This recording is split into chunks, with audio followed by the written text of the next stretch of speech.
Mic check. Raid Shadow Legends.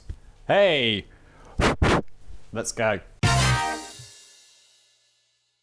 This video is brought to you by the legends over at Squarespace. Go to squarespace.com/blaze for 10% off your first purchase. There is a link below, and guess what? I'm going to tell you more about Squarespace in just a little bit. I bet you're excited.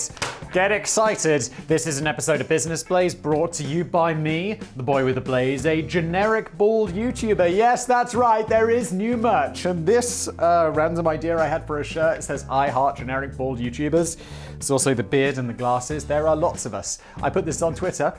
This was the most popular tweet that I've ever made. So maybe that'll correlate to sales. Look, it'll save you money. You don't have to buy all of the shirts from, all of the other bald, glassed, bearded, glassed? Is that actually how you say it? Glasses wearing, spectacle donning YouTubers. There's plenty of us. Head to purchasethemerch.co to grab this glorious shirt.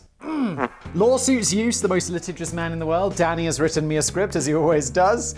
I am going to read it, make it a little bit more shite, as I always do, and Sam, mwah, he adds in those fine memes. I've often wondered how I'd spend my time if I ever got banged up in prison. All right. I realize most prisoners probably complain about how much time they spend locked up in isolation and how they wish they could enjoy a slightly healthier social calendar within the prison walls. But I think it'd be the other way round. I wouldn't want to spend too much time mingling with the other dangerous people, sewing mailbags and playing dominoes and arguing about whose turn it is to pick a song on the communal jukebox. I feel like most people would feel this way until you have no social interaction. It's like, no, I'll hang out with Jimmy the pedophile. He's my only option, and I'll take it. They keep pedophiles in like a special pedophile area, right? Because otherwise they're just gonna get killed. Oh, prison. There was that it was like intense. Was it with someone called Vic? It was like a TV show in the UK with this kind of hard man who'd go and visit prisons, and he'd be like, this is intense. And you'd be like, this is intense. Yeah, but the reality is like social isolation's pretty intense. And you'll be like, I want friends, even if it's Jimmy the pedophile. I'll be happier just sitting on my bunk bed with a good book and a small glass of red wine. Yeah, dream on, Danny. They don't have good books in prison, they just have Lord of the Rings. And wine, if you made it in the toilet. The only reason it'd be red is from your blood, Danny. Daddy, chill. Johnny Lee Riches was one prisoner who came up with a cunning way to keep the brain active while serving a 10-year prison sentence. Now that he had a bit of spare time on his hands, he could file a lawsuit or two against some of the filthy swines who'd done him wrong over the course of his young and troubled life. And why stop at just one or two? Why not file literally thousands of the bloody things and go down in history as the most litigious man to ever trouble the US courts? I don't know, because that's not something you want to go down in history for. Because being litigious is not like a positive thing. It's like, I'm extremely litigious. Bravo. Let me make you a medal. Proudly going by such names as Johnny Tsunami. The litigator crusader and the Patrick Ewing of suing. Who the f*** Patrick Ewing? Jonathan filed a bare minimum of 2,600 handwritten lawsuits between 2006 and 2016. Didn't have a typewriter in. Can you get a typewriter in prison? I feel that would be like fairly like standard equipment. You'd be like, yeah, I want to type some letters because I'm in prison and I'd like to be, mailing people letters. And you have to I don't even remember how to write shit by hand anymore, to be honest. But that's very likely to be a conservative estimate, as he often filed them under a pseudonym, and it's been circulated that he could have been the author behind no less than 9,000 of them. Can he file a lawsuit under a pseudonym? It's one of the biggest pieces of shit of YouTube. It's like, hey, someone filed a copyright claim against you, and you'd be like, that's some bullshit right there. So you log in and you're like, yeah, okay, I'm gonna dispute this because obviously, and then it's like, hey, enter your address. And you're like, wait, like where I live? Yes, your residential address. It's like, no. You, YouTube. So let's take a look at all 9,000 cases in detail. I'm sure Simon won't mind too much if this video turns out to be a bit longer than usual, but then again, considering that so many of the lawsuits appear to be the long-winded and incoherent ramblings of a man with too much time to kill, it might be an idea just to take a peek at some of the more outrageous, surprisingly poetic and brilliantly comical examples of a man who seemed at war with the entirety of creation. Born in Philadelphia. Is this entire script about this one dude, Danny? This is so rare. Normally we do listicles because people click on them. Jonathan D. Richards moved to Florida when he was in his 20s and became a Florida man, and became one of the early pioneers of phishing scams. He was part of a criminal gang who, among other things, was sending out tens of thousands of emails to AOL customers purporting to be from the internet provider and asking for personal details and credit card numbers to help maintain the company's confidential files. Just yesterday, I got a text message and it said it was from UPS. And they're like, hey, you need to click here to track your package and blah, blah, blah. There needs to be like some small payment for clearance. And I'm like, I get a lot of packages, and I'm like, okay, that sounds completely normal. So I click on it, and it's a bit.ly link, and I'm like, and then I click on it, and it takes me to like a website which I immediately identify as dodgy. But I'm really surprised that I clicked on it, because normally I'm like, don't click on that comes to your phone. Don't forget that this was the late 1990s and people were a lot dumber back then. Hey, Danny! Just describing how I fell for one of these yesterday, although I didn't get dumb enough to enter my credit card information. It's to be like, unsecured, seems safe. Jonathan seemed to be doing alright out of the scam for a while. He was living the high life while showing off his Lexus, his $9,000 platinum ring, and his Movado watch. Oh, la-di-da. The group as a whole is reported to have pulled in over $1.5 million from the phishing operation. But when the net closed on the gang of crooks, Jonathan was found guilty of wire fraud and conspiracy, and the age of 26 was sentenced to serve 10 years at the Williamsburg Federal Correction Institute in Salters, South Carolina. That is savage. Like 10 years. I mean, I know it's a scam and they were ripping people off, but it's like, I just feel in the UK, you always read about it and it's like, yeah, he was convicted of rape and murder, he got like 12 years. And this guy's just stealing some money and he gets 10. It's like, I know it's bad. I know it's bad. But it's not as bad, is it? It's not like 10/12ths as bad. But honestly, what we should just be doing there is like, if you rape and murder someone, just throw away the key. Easy. And he appeared to be quite grumpy about that. He had entered a plea deal which he felt would sure lead to a lighter sentence, but he claimed that the cases of his co-defendants had slapped on a few extra $1 million of culpability to his guilty plea, leading to a far heavier sentence than he ever imagined. This may have been one of the reasons why poor old Jonathan felt so indignant and embittered about this perceived miscarriage of justice, and he wasn't prepared to take this kind of bullshit anymore. For starters, he wanted his sink plunger rightfully returned. What are you talking about? In one of his very first lawsuits from 2006, Jonathan claimed that the filthy FBI had confiscated his possessions during his arrest and he wanted his back. Well, don't steal money from people and then they won't confiscate your possessions, which are probably sold off, and give it to the people that you took money from. Simple. Don't be a thief. The long inventory of items stolen by the FBI included a sink plunger, 23 PlayStation games, a subwoofer, a commemorative Super Bowl football, and a box of life vests. Okay. Sadly, nobody seemed very sympathetic to Jonathan's plight, and the judge ruled that all the items should be donated to Goodwill Industries charity. Why not sell them and give them to the people he stole money from? I'm sure those life vests are going to be, worth a small fortune.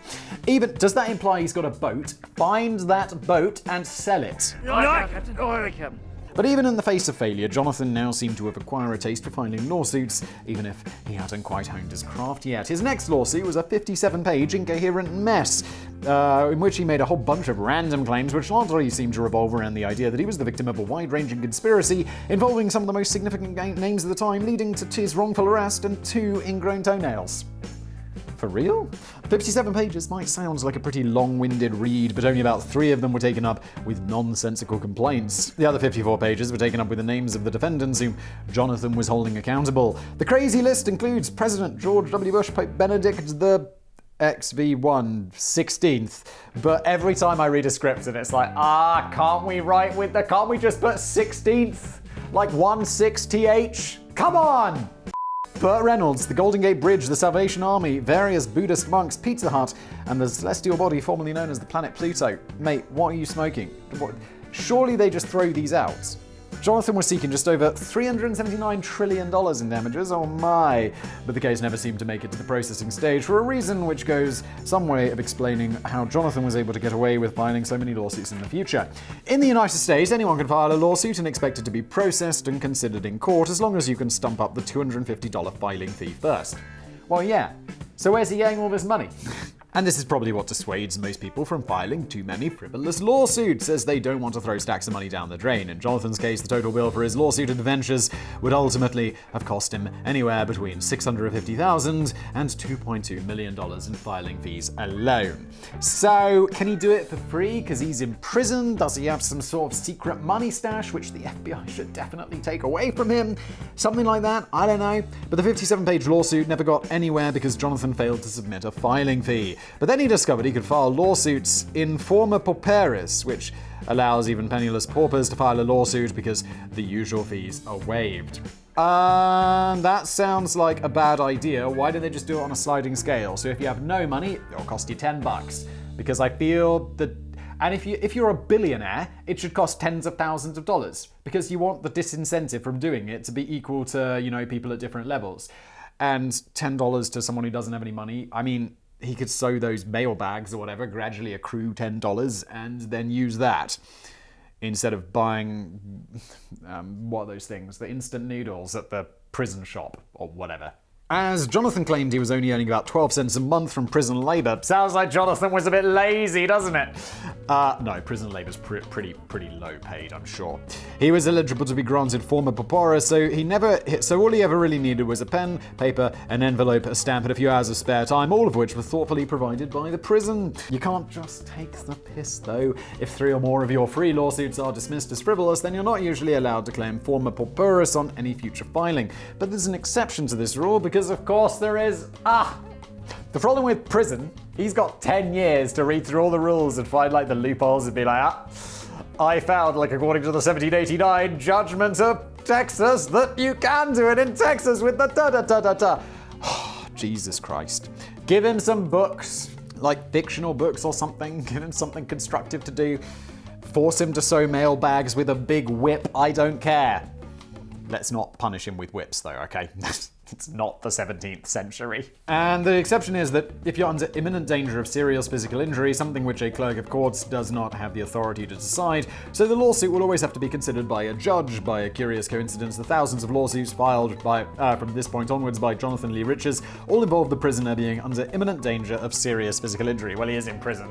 He's gonna get shanked over his noodles. 2007 was a particularly busy year for Jonathan and the courts. He sued both Coke and Pepsi for defamation, claiming that the two rivals had temporarily joined forces to place a billboard on Interstate 95 which depicted the face of Jonathan without permission. The billboard allegedly depicted Jonathan holding a Pepsi in one hand and a Coke in the other underneath the slogan, "It's so tasty, even Jonathan Lee Riches drinks it." But that never existed. If you're Coke or Pepsi, do you even have to do anything about this? Because it seems just ridiculously frivolous. He filed a lawsuit against American former professional baseball left fielder Barry Bonds, claiming that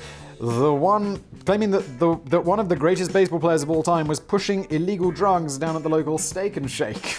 He claims that Barry had once bench pressed Jonathan against his will to show off in front of his ballpark buddies, which concluded the lawsuit with the revelation. I also witnessed Mr. Bonds selling steroids to nuns. What are you doing? I don't understand this. It just seems all so insane. I don't understand. I don't understand, bitch. I don't understand.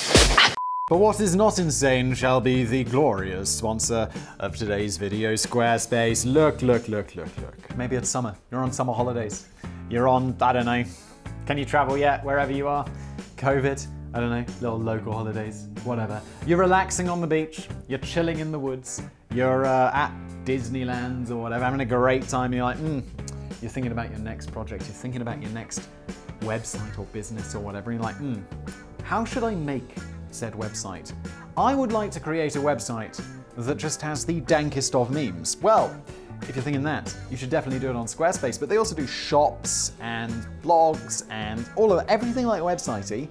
You can just do it with Squarespace. What's particularly great is if you're not a super creative person, or you're just terrible at design, I'm neither of these things. I mean, I'm terrible at design and not creative. So what I do is I go into Squarespace and you're like, and then you have a beautiful website because they have incredible templates. Or if you are talented in any way whatsoever, you can just start from scratch and build a website that is beautiful and looks exactly how you want it, because that's how they roll over at Squarespace.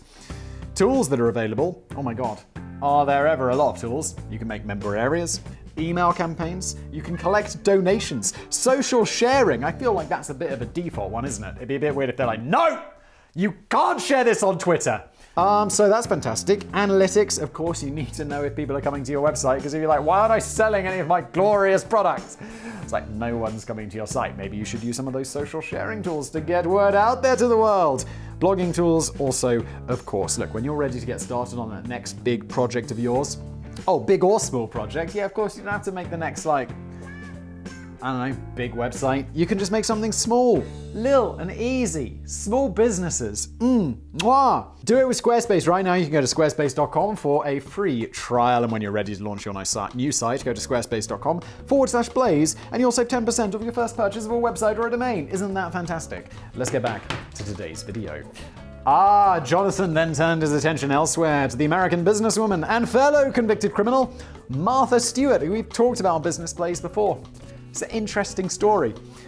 He was seeking $3.5 million in damage from Martha over emotional, mental, and physiological and psychological distress over a house viewing. Jonathan reckoned that he had been interested in purchasing Martha's estate in Westport, only to find on arrival that the property was full of deception. Let's skim over the fact that Jonathan would have been in prison on the dates that he specified in the lawsuit. I'm sure they allowed day release for this kind of thing. It's more important to focus on the horrific allegation that Martha has falsely claimed her property had been painted with Dutch boy paint. What is Dutch boy paint? What is going on? Why are you filing this lawsuit, you unpleasant little man? Allegedly. It's gonna sue me.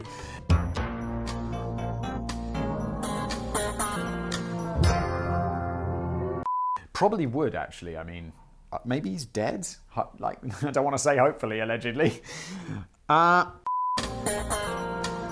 Whilst wandering around the property, Jonathan had been scratched by pricker bushes, contracted poison ivy, fallen down a groundhog hole, and been viciously attacked by a gang of turkeys playing football in the gardens. The good news is that Jonathan pledged an $3.5 million to his favorite TV cook, Rachel Ray. The 3.5. So suing her for 3.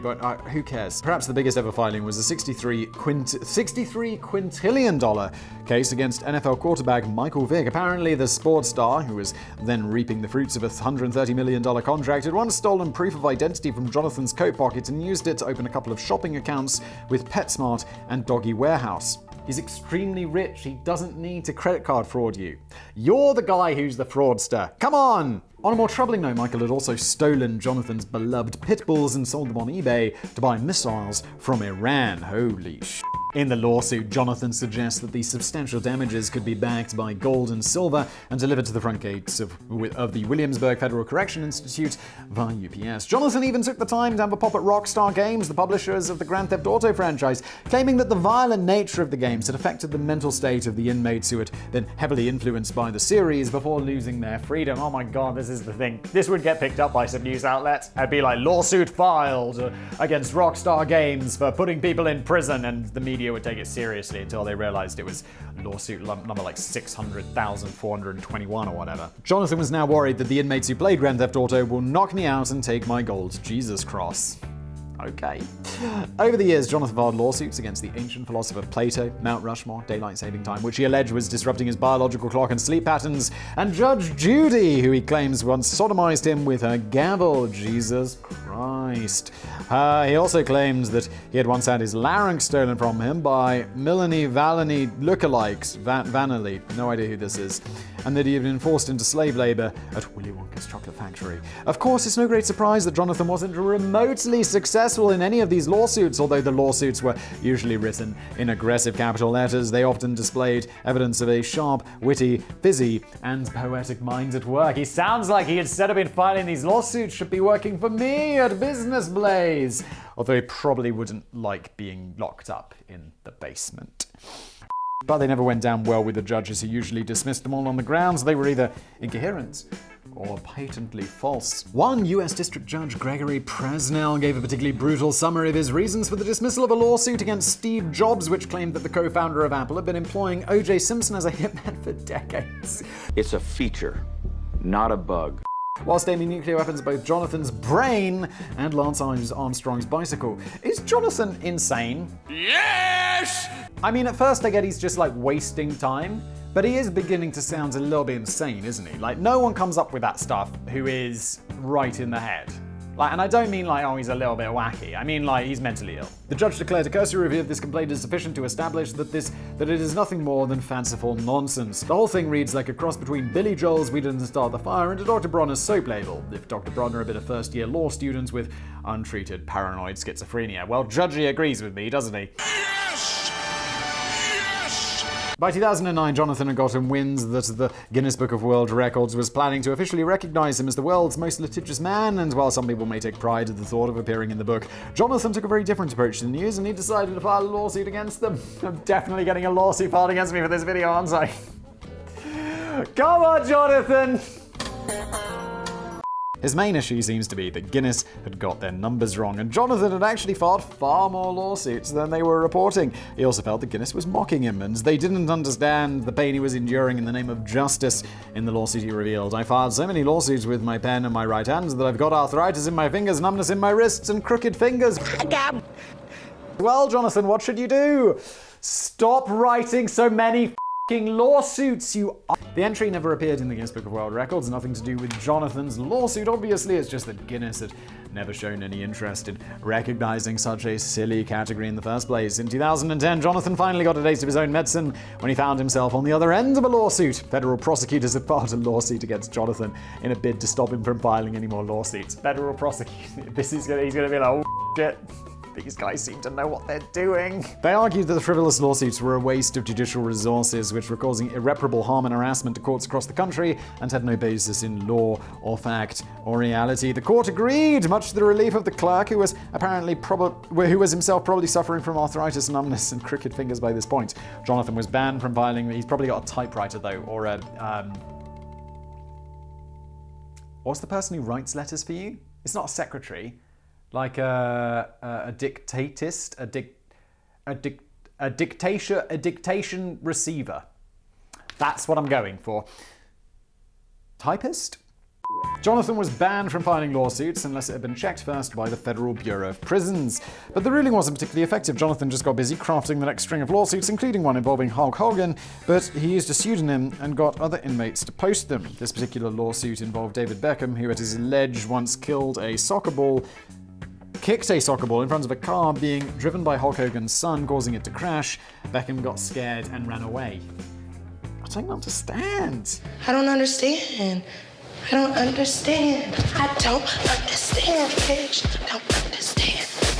The party couldn't last forever, for reasons that were never made entirely clear, but are perhaps guessable. Jonathan served out the last few years of his sentence at the Federal Medical Center in Lexington, Kentucky. Sounds like eventually everyone else agreed with me as well. He was finally released from custody in April 2012 after just having time to file one more lawsuit in which he claimed that Justin Bieber once stole his credit card and used it to buy penis enlargement supplies, an incident which, quite bizarrely, TMZ reported as fact. This is the problem with the media. It really is. It really is crazy that they would pick this up and report it as fact just because it was in a frivolous lawsuit. Just like I said previously, I mean, I was joking about the idea that it would get, whatever it was, would get picked up, like video games causing people to go to prison. But it's not unbelievable in any way. It's just so shit. Jonathan was ordered to serve a further 5 years of probation, undergo any mental health treatment deemed necessary by his parole officer, and pay just under $100,000 worth of restitution at a rate of $200 per month. My man, that is going to take a while. That's going to take like 100 years. By the end of the year, he was back behind bars, and for very odd reasons, in what appeared to be an utterly pointless and poor taste bit of trolling, he posted a video on YouTube which documented his journey to Connecticut. Just days, he's gonna have to be like, you can't cross state lines or whatever because you're a criminal. And he was like, hey, look at me on a road trip. It's like, mate, your parole officer is gonna see that. Just a couple of days earlier, this had been the gruesome scene of the Sandy Hook Elementary School shooting, in which young lone gunman Adam Lanza had shot and killed 26 people, including 20 children, before turning the gun on himself. Oh my god, I remember that. This was terrible. Jonathan drove to a makeshift memorial for the murdered children and dropped to one knee to pray. This might not sound too bad in itself, but when he was approached by reporters, he claimed for no good reason that he was the uncle of the shooter, Adam Lanza. What the f*** are you talking about? Back in the car, he had a doll with a photograph of Lanza attached to the body, but thankfully, that never appeared to leave the vehicle. What are you doing? What? You are mentally ill. Absolutely 100%. Like, what did the judge say? Paranoid schizophrenic? I don't know what the diagnosis is for this guy, but he is mentally unwell. The problem for Jonathan is that the police had viewed the YouTube video and realized that the idiot had publicly violated his travel restrictions. Bingo. That's along with the fact that he had already fallen in arrears with the restitution payments to the tune of over $1,000. Come on! Meant that Jonathan had broken the terms of his probation and was heading right back to prison for another 3 years. His defense attorney, Robert J. Donatoni, had argued unsuccessfully that Jonathan is mentally ill. I don't say that as an excuse, I say it as a statement of fact. How do you lose on that argument? I feel like I could go in and win on that argument. Still, this freed up more time for Jonathan to file more lawsuits. One of his more interesting later efforts involved the publicity-shy wallflowers, the Kardashians. I was like, wait, what? Sarcasm! After walking into a gents' bathroom in Pizza Hut in Shreveport, Jonathan claims that he came across Kim Kardashian filming a sex tape with businessman Herman Cain. Annoyed by the interruption, the defendants had assaulted Jonathan with breadsticks, and Kim later smashed him in the face with a pan pizza straight out of the oven. Jonathan was seeking just under $10,000 in damages, which is quite a modest sum for lawsuit Zeus, but it was also asking for an infinite number of Pizza Hut vouchers to be thrown in with the deal. Yeah, $10,000, dude. Didn't you ask like $72 quadrillion? Isn't that more money than there is in the world? And he's like, no, 10K is good. No worries. In an entirely separate lawsuit, Jonathan accused the whole Kardashian clan of squatting in front of his waterfront home in Florida, which didn't actually exist. Kris Jenner had led a Wicca ritual in the garden, while Kim Kardashian sacrificed a chicken using meat cleavers on monkey heads. For an encore, the entire family then went on a rampage around the garden before doing the Thriller dance around poor Jonathan. How did your lawyer lose on the fact that you were mentally ill?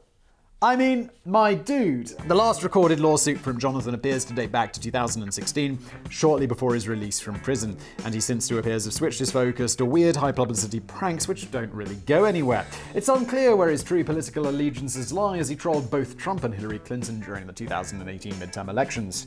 He managed to capture a selfie with Clinton while dressed as a Muslim and wearing a Muslims for Clinton t-shirt, while he also attended a Trump rally with a t-shirt emblazoned with the slogan, Jews for Trump.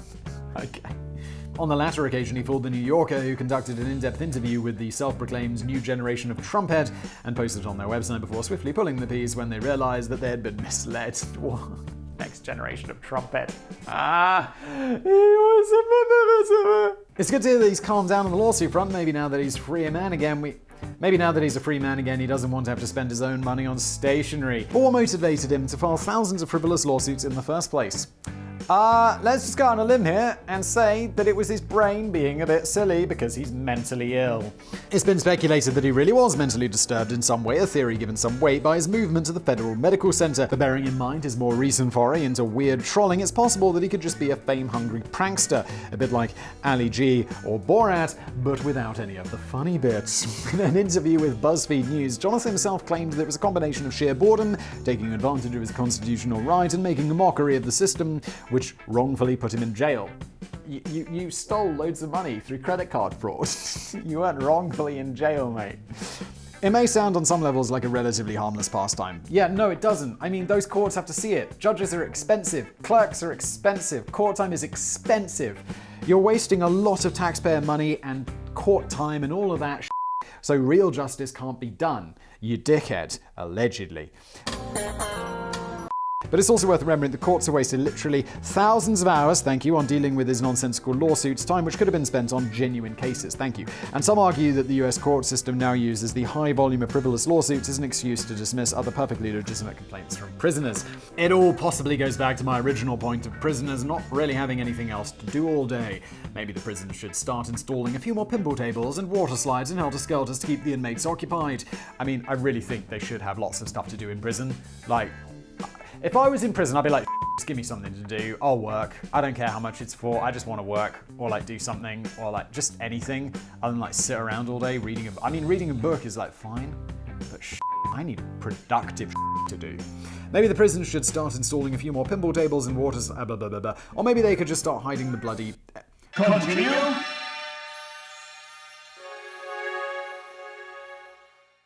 Or maybe they could just start hiding those bloody envelopes and stamps instead. Yes! This has been an episode of Business Blaze brought to you by the legends over at Squarespace. Also, if you'd like to pick up this fine piece of merch, I heart generic bald YouTubers with the glasses and the beard. You know there's a lot of us. Purchasethemerch.co, and thank you for watching.